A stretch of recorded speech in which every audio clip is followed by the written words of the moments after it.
Merci de nous rejoindre sur Radio Mali à Bamako, il est 13 heures.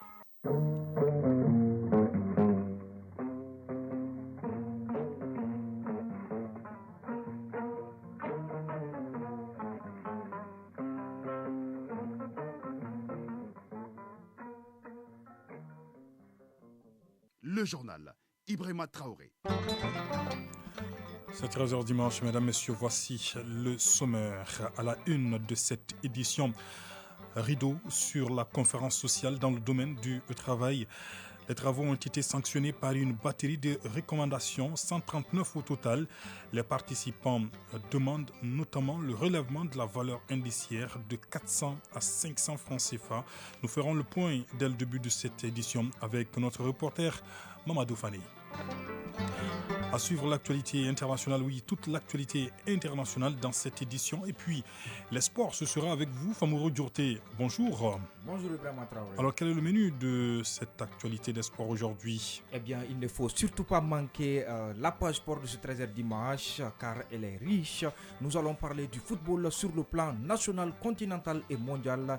Il sera également question de beach soccer avec la 11e édition de la CAN qui se déroule au Mozambique, de la balle au panier, on parle également sur le continent. Le Stade malien de Bamako a l'occasion de frapper un grand coup dans les éliminatoires de Basketball African League BAC 2022.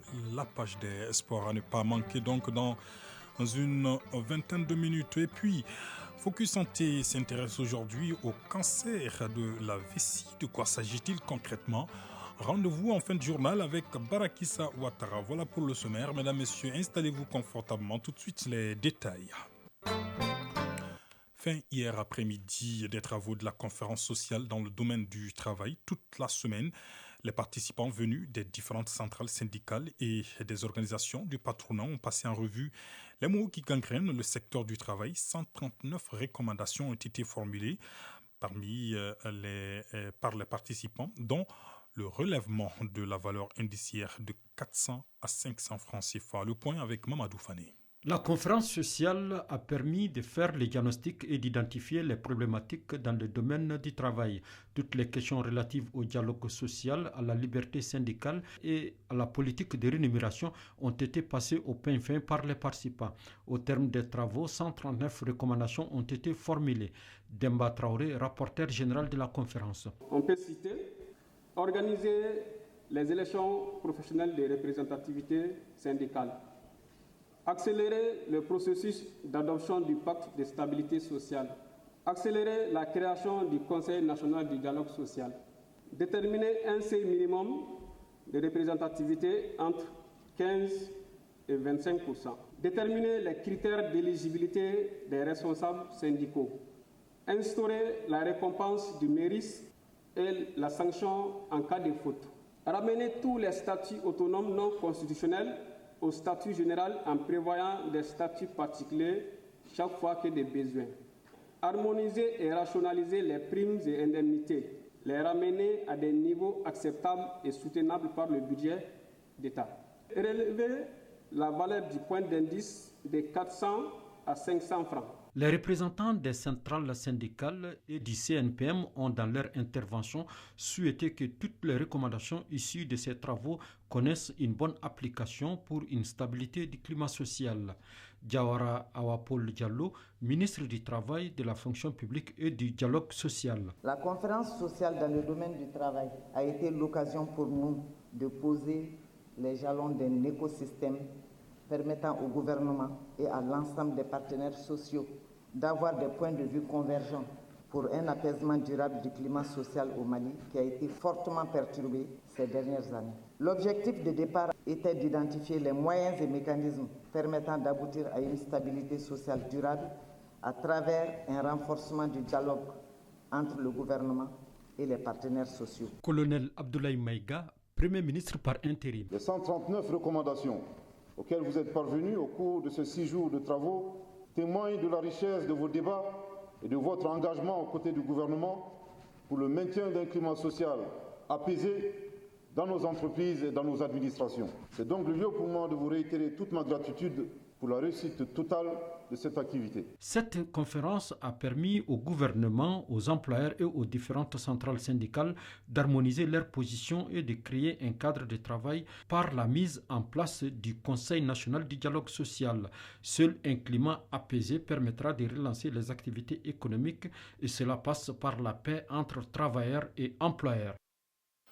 Ouf de soulagement pour la population de la commune rurale de Kalabankoro avec la SOMAGEP qui améliore sa desserte en eau dans la localité, en plus de la mise en marche de la 5e pompe qui suscite déjà un espoir. Sa production journalière est estimée à 19 290 000 mètres cubes et pourrait atteindre 30 000 dans les mois à venir. Reportage Boubacar Kanouté. De l'eau en quantité et de qualité pour les consommateurs. Les habitants des quartiers de Kabala et de Niamagor-Kourani sont les témoins de cette nouvelle approche de la SOMAGEP. Depuis le 18 septembre, ils ont de l'eau 24 heures sur 24. Fini donc la coupure d'eau avec le renforcement du réseau de distribution de la SOMAGEP. Le ministre des Mines, de l'Énergie et de l'eau a fait le constat dans les différentes localités. Lamine Sirou Traoré, ministre des Mines, de l'Énergie et de l'eau.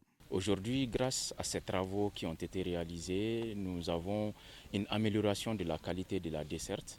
Dans certains quartiers comme Kabala, Kalaban, Niamakoro et autres, on était à des temps de desserte, à des temps de fourniture d'eau de 7 heures par jour. On passe de 7 heures de desserte par jour à 24 heures sur 24. Mais en plus de cette amélioration de la qualité de la desserte, on note aussi subsidiairement une amélioration considérable de nos revenus. Ça veut dire qu'aujourd'hui, le chiffre d'affaires réalisable par SOMAGEP va aussi augmenter de près de 1,2 milliard. Le nombre de personnes impactées par ces travaux qui viennent d'être réalisés sur fonds propres SOMAGEP, SOMAPEP ont fait bénéficier près de 250 000 personnes supplémentaires les services de l'eau. Draman Koulibaly, directeur général de la SOMAGEP. La capacité réelle, c'est que nous avons installé au niveau de Kabala une 5e pompe qui a une capacité de 1 200 000 litres par heure, ce qui fait à peu près 30 millions de litres par jour. De là où nous sommes actuellement, c'est le château qui est le point le plus culminant, qui a une capacité de 2 millions de litres, qui stocke l'eau, qui ensuite, maintenant, par gravitation, on dessert maintenant toutes les zones précitées. C'est une grosse épine qui est ainsi enlevée des pieds des habitants de ces quartiers à l'image de beaucoup d'autres localités du Mali. Pasteur Tadé Diara, habitant de Niamagor-Kourani. Actuellement, nous sommes vraiment heureux de l'eau courante que nous avons actuellement. Il y a un mois, pour avoir de l'eau, c'était très difficile.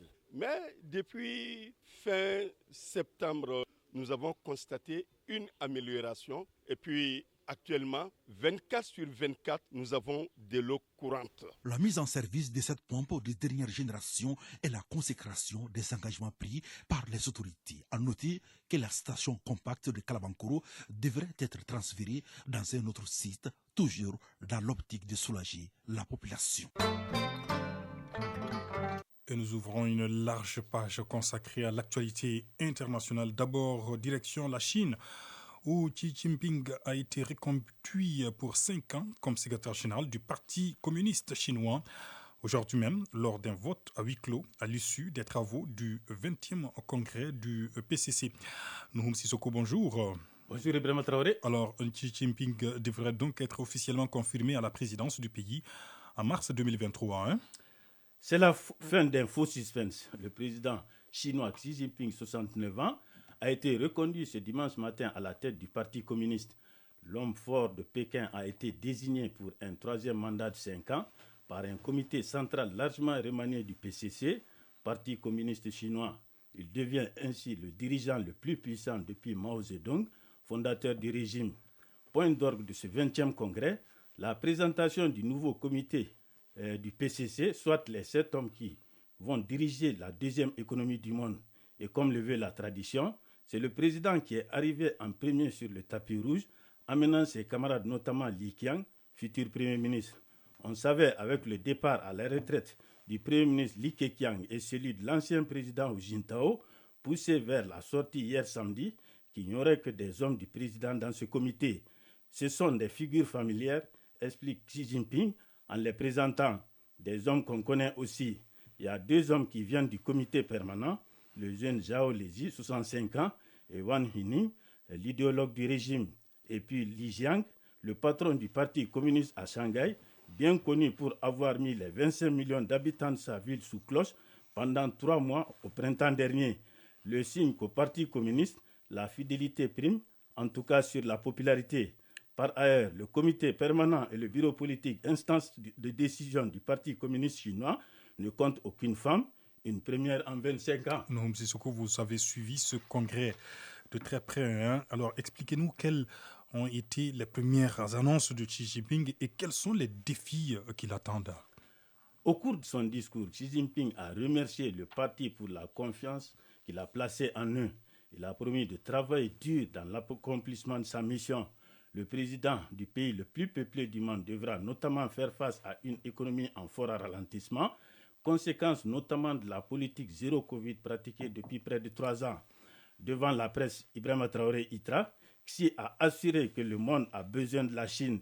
La Chine ne peut pas se développer sans le monde et le monde a aussi besoin de la Chine, a-t-il déclaré, saluant les 2 miracles réalisés dans le pays, faisant allusion à un développement économique rapide et une stabilité sociale sur le long terme.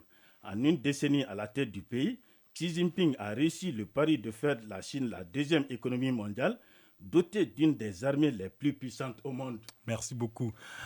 Nouroum Sissoko. Et hier samedi, l'ancien président américain Donald Trump était en meeting. C'est là après la réception d'une convocation à comparaître devant la commission d'enquête concernant l'assaut sur le Capitole le 6 janvier 2020. On en parle avec vous. Fatou Djabi, bonjour. Bonjour Ibrahim Traoré. Alors, tout en accusant encore les démocrates de harcèlement politique, Donald Trump n'a nullement hésité à se moquer de cette convocation officielle. Oui, un meeting qui aurait pour but de soutenir les candidats républicains du Texas pour les élections de mi-mandat. C'était au cours de ce rassemblement que l'ancien chef de la Maison-Blanche, Donald Trump, ironise sur sa citation à comparaître. Il passa ainsi presque la moitié de son discours à se moquer de cette commission ainsi que des multiples enquêtes qui les visent. Et la question à peine posée par Trump, ses partisans se sont mis à hurler tout en dénonçant l'enquête autour de l'attaque du Capitole. Trump, quant à lui, s'exprime en ces termes. Ils m'ont envoyé une convocation. Ces gens sont corrompus. La première dame me dit, mais quel beau métier tu fais. Chaque jour, tu reçois une convocation de la justice. Je crois que si je vole au-dessus d'un État démocrate, ils vont m'envoyer une convocation. Fin de citation qui paraît encore plus moqueur. Après avoir lancé ses propos, Donald Trump poursuit avec la théorie de l'élection volée en répétant sans cesse que l'élection présidentielle de 2020 lui a été volée. Pour l'ancien, sa convocation devant la commission du 6 janvier est une chasse aux sorcières dont il est victime. Le 6 janvier 2021, au moment où les élus certifiaient la victoire de Joe Biden, des centaines de partisans de Donald Trump avaient sémé le chaos dans le temple de la démocratie américaine, car ils restent convaincus par les allégations de fraude électorale. Donald Trump rajoute ceci. Le 6 janvier est le résultat d'une élection volée et il n'en parle même pas durant leur audience de la commission du 6 janvier. Fin de citation. Par ailleurs, Donald Trump a appelé à voter en masse aux élections de mi-mandat pour sauver l'Amérique. Ibrahim Traoré. Merci beaucoup, Fatou Djabi, pour toutes ces explications. Alors, partons à présent en Afrique du Sud où un autre ancien, pour parler d'un autre ancien président, Jacob Zuma, forcé, rappelez-vous, à la démission en 2018 à la suite d'accusations de corruption. Eh bien, Jacob Zuma a accusé hier samedi lors d'une conférence de presse son successeur Cyril Ramaphosa de trahison et d'être corrompu. Mohamed Sangaré, bonjour. Et bonjour Ibrahim Traoré. Alors, cette accusation de Zuma intervient 2 mois avant une importante réunion du parti au pouvoir, l'ANCC. Oui, Ibrahim, le président est corrompu et il a commis une trahison, a-t-il déclaré dans sa première réaction à des allégations selon lesquelles Ramaphosa serait impliqué dans une obscure affaire de cambriolage dans une de ses propriétés. Cette violente charge contre le chef de l'État place dans la tourmente Ramaphosa, élu sur la promesse de lutter contre la corruption avant que l'ANC ne décide lors de son congrès de décembre de le présenter ou non comme candidat pour un second mandat à la présidentielle de 2024. Aucun président ne devrait gérer des affaires privées quand il est en fonction, car cela est contraire au serment prêté par le chef de l'État, a poursuivi Zuma lors de sa conférence de presse à Johannesburg. Jacob Zuma, au pouvoir de 2009 à 2018, s'est ensuite demandé ce qui serait passé s'il avait été accusé de cacher des millions de dollars sous son matelas, ajoutant qu'aucun président, y compris Nelson Mandela, n'avait été trouvé avec de grosses sommes d'argent dans leur maison. Une commission indépendante a été constituée en septembre par le Parlement sud-africain pour enquêter sur cette affaire de cambriolage qui gêne depuis plusieurs mois le président Ramaphosa, accusé de blanchiment et corruption. Les résultats de l'enquête pourraient conduire à un éventuel vote au Parlement pour sa destitution. Ibrahim. Merci beaucoup. Mohamed Sangari, en Centrafrique, journée de manifestation hier des partisans du président Faustin Archange Touadéra pour réclamer un référendum constitutionnel afin de permettre à l'actuel chef de l'État de briguer un troisième mandat. Cette manifestation intervient après le rejet par la Cour constitutionnelle du décret créant un comité de rédaction de la nouvelle constitution du pays. On en parle avec vous, Bourama Traoré. Bonjour. Bonjour, Ibrahima Traoré. Alors, malgré cette décision de la Cour constitutionnelle, les partisans du président Touadéra maintiennent la pression. Il persiste et signe. Il faut faire sauter les verrous de la limitation du mandat présidentiel. Hier samedi était donc une journée de manifestation qui a mobilisé des milliers de personnes dans les rues de Bangui, la capitale. Oui au référendum et aux réformes institutionnelles, pouvait-on lire sous les pancartes des manifestants réunis à l'initiative du Front républicain, une organisation politique proche du pouvoir. Les manifestants demandent au président Touadéra d'organiser un référendum dans un délai de 30 jours et d'abroger le décret entérinant la désignation des membres de la Cour constitutionnelle. Le chef de l'État a fait une brève apparition lors de la manifestation d'hier. Dans une courte adresse, il a fait savoir à ses partisans qu'il les a entendus. Je vous prie de patienter. Je reviendrai vers vous dans un bref délai, a déclaré le numéro 1 centrafricain. Fin octobre, le chef de l'État avait créé par décret un comité chargé de rédiger une nouvelle constitution. Le 23 septembre, après une saisine de l'opposition, la Cour constitutionnelle a annulé ce décret. Une telle modification de la loi fondamentale devrait permettre à Faustin Archange Touadéra de briguer un troisième mandat. Depuis, la présidente de la Cour constitutionnelle, Danielle Darlan, est dans le viseur des autorités. Ces dernières estiment d'ailleurs qu'elle ne peut plus siéger à la Cour du fait de sa prochaine mise à la retraite de la fonction publique le 31 décembre prochain. La présidente de la Cour constitutionnelle ne compte pas se laisser faire. Elle dit qu'elle poursuivra bien son mandat jusqu'à son terme, c'est-à-dire en mars 2024. La conférence des juridictions constitutionnelles africaines a exprimé tout son soutien aux juges constitutionnels centrafricains. Une bataille juridique qui dépasse désormais les frontières centrafricaines est donc ouverte. Et c'est là pour combien de temps? Ibrahima Traoré. On va suivre.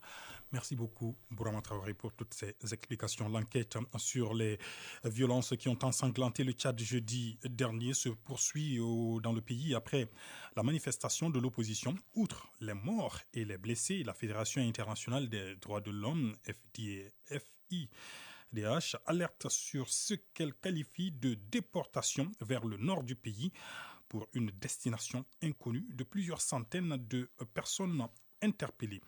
Au Togo, l'opération de recensement général de la population commence ce dimanche. Au total, 15 000 agents recenseurs sont déployés pour la couverture de l'ensemble du territoire. Cette opération va coûter à l'État et à ses partenaires près de 8 milliards de francs CFA, dont les premiers résultats sont attendus en décembre prochain, n'est-ce pas, Lassina Keita? Cette opération de recensement général de la population, 5e du genre, intervient à un moment où le pays a besoin d'une base de données démographiques et socio-économiques fiables. Il s'agit de dénombrer l'ensemble de la population et de l'habitat sur toute l'étendue du territoire national, y compris les étrangers. Mais attention, les membres du corps diplomatique ne sont pas concernés. Pour l'effectivité des travaux, 15 000 agents recenseurs sont déployés, armés de GPS à travers le pays. La stratégie utilisée par les recenseurs est de porte à porte pour la collecte des données. Le coût global de l'opération s'élève à près de 8 milliards de francs CFA, financés par l'État togolais, la Banque mondiale, le Fonds des Nations Unies pour le développement et la coopération allemande à travers les GIZ. La particularité de ce 5e recensement, affirme le ministre conseiller à la présidence, Chemfecheu Pré, c'est l'utilisation des technologies de l'information et de la communication. Pour la première fois, des données seront enregistrées sur des tablettes puis numérisées. Les premiers résultats de ce recensement statistique sont attendus au mois de décembre, Ibrahim. Quelques points de l'actualité internationale et un plus bref avant de parvenir à l'actualité des sports. À une semaine du second tour de la présidentielle et du choc entre Jair Bolsonaro et Lula, l'entre-deux tours se déroule dans une ambiance de guérilla politique sur fond de fake news. Ce week-end, le tribunal supérieur électoral a appliqué des sanctions contre la campagne du président sortant au Brésil. En Grande-Bretagne, Boris Johnson ou Rishi Sunak. En tout cas, après la démission de la première ministre Liz Truss, deux favoris se détachent au sein du Parti conservateur. L'ancien ministre des Finances de 42 ans a franchi en premier la barre des 100 parrainages de députés nécessaires pour postuler et a d'ailleurs annoncé sa candidature ce dimanche matin sur Twitter.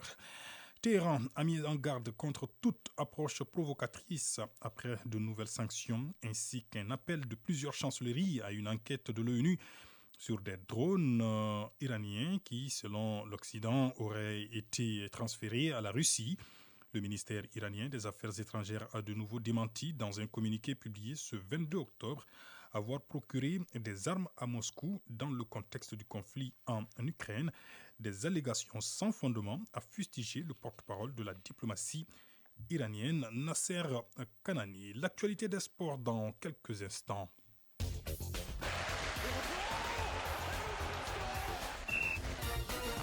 Oui, les sports, c'est avec vous, Famourou Djourté, bien installé. Hein? Très bien, Ibrahima Traoré. Alors, du foot, d'abord avec un match aller du deuxième tour des éliminatoires de la CAN des moins de 23 ans. Hier, le Mali est allé accrocher le Rwanda 1-1.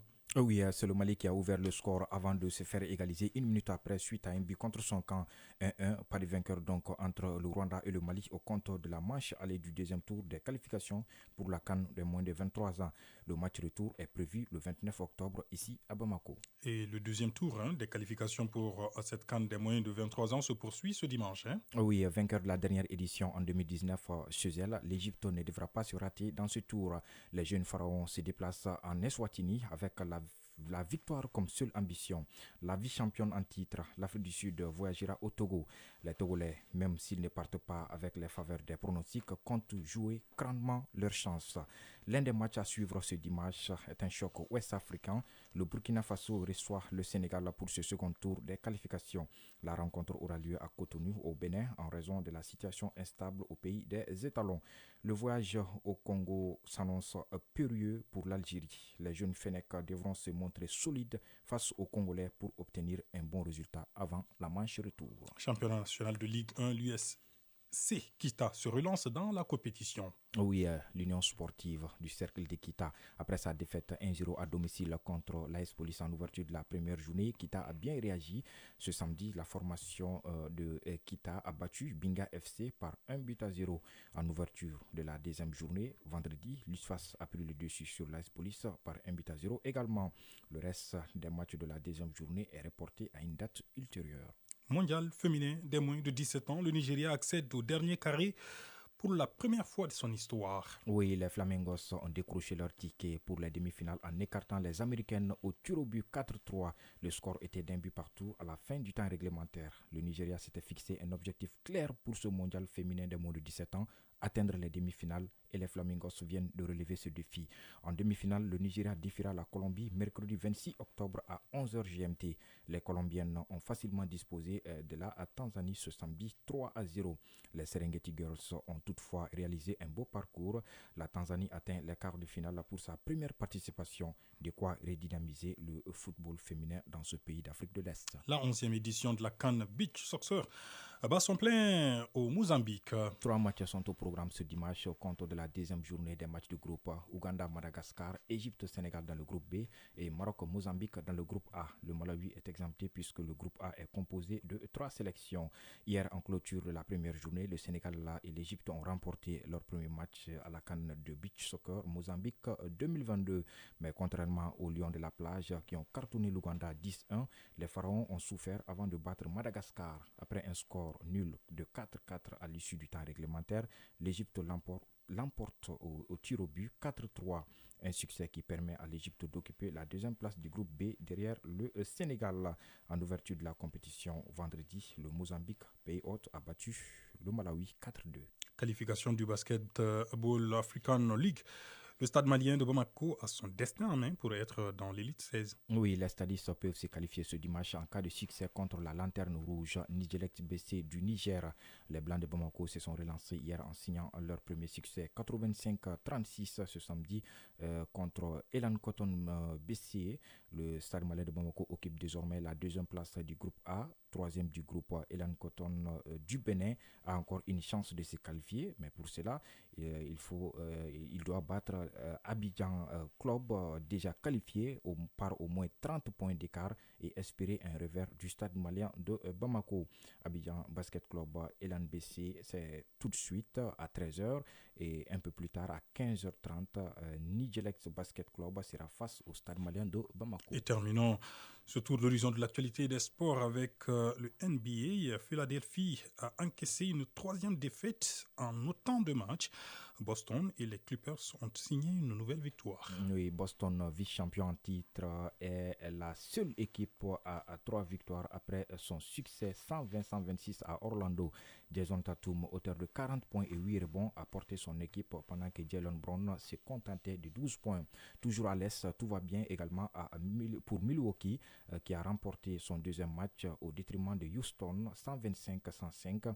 Les Bucks ont mené de bout en bout et ont compté jusqu'à 27 points d'avance dans le sillage d'un énorme Giannis Antetokounmpo qui finit avec 44 points et 12 rebonds. L'autre équipe invaincue ayant joué ce samedi est un autre prétendant au titre, les Clippers, qui sont allés gagner chez leurs voisins de Sacramento 109-111.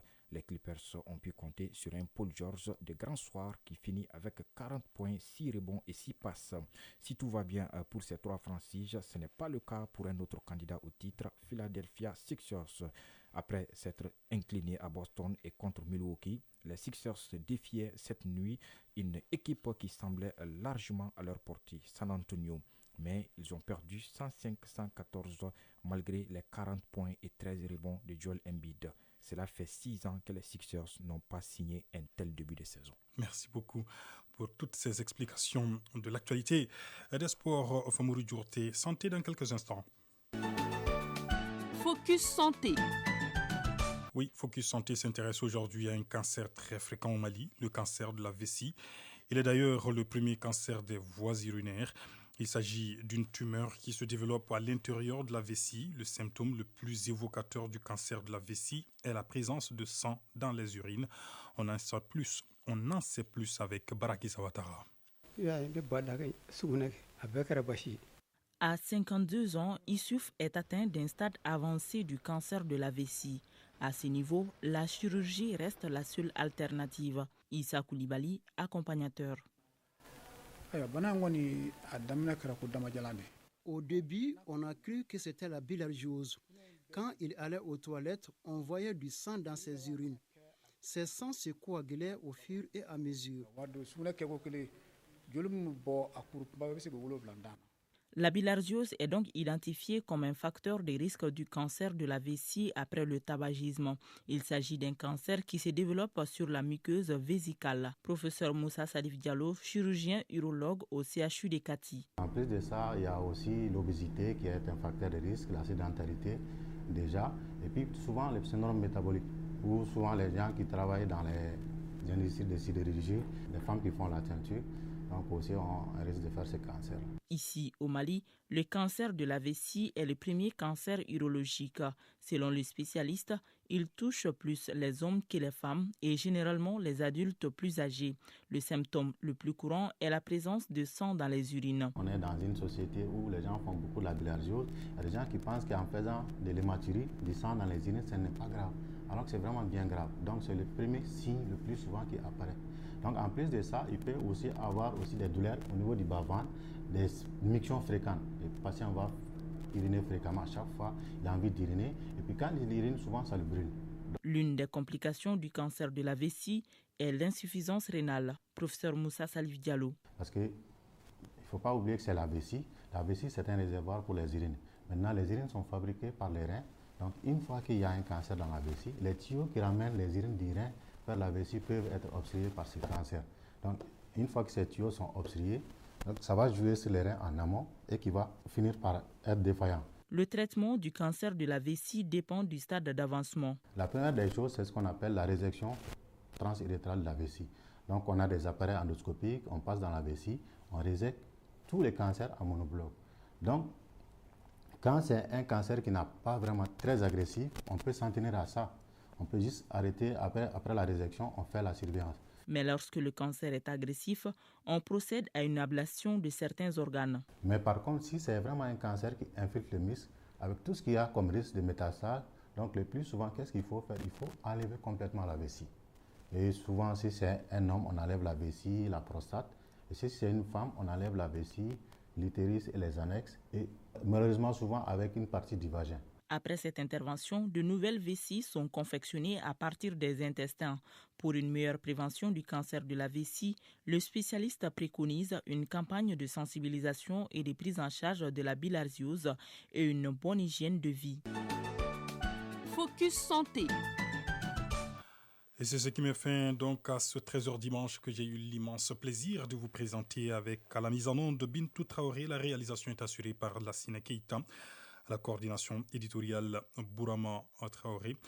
Merci à Cheikh Abdul Aziz Koulibaly pour la mise en ligne de ce journal. Oui, retrouvez ce journal sur toutes nos plateformes digitales dans quelques instants. Et prochain cap des infos sur l'ensemble du réseau synchronisé de Radio Mali tout à l'heure à 19h30. D'ici là, passez d'excellents moments de radio en notre compagnie. Au revoir.